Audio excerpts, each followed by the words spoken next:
ఇవాళ జర్నలిస్ట్ అరవింద్ ధర్మపురి గారు జాతీయ పసుపు బోర్డు చైర్మన్ పల్లెగంగారెడ్డి గారి ఇంటర్వ్యూ తీసుకుంటారు. ఫస్ట్ ఇంటర్వ్యూ మీద మేము చేస్తున్నాము. ఈ ప్రాంతంలో మీరు పసుపు రైతు, అంతా మళ్ళా అంకాపూర్ రైతు, అది మామూలు విషయం కాదు.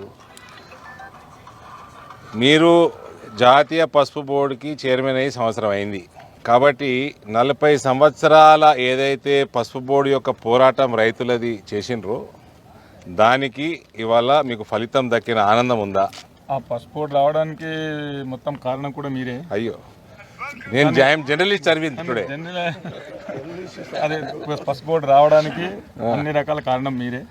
మీ పసుపు బోర్డు ఇచ్చిన తర్వాత దానికి సామాన్యమైనటువంటి రైతు కుటుంబాన్ని వచ్చిన నన్ను చైర్మన్ చేయడం, సంక్రాంతి రోజు పసుపు బోర్డు అనౌన్స్ కావడం, ఆ తర్వాత 1 ఇయర్లో అనేకమైనటువంటి కార్యక్రమాలు నిర్వహించడం జరిగింది.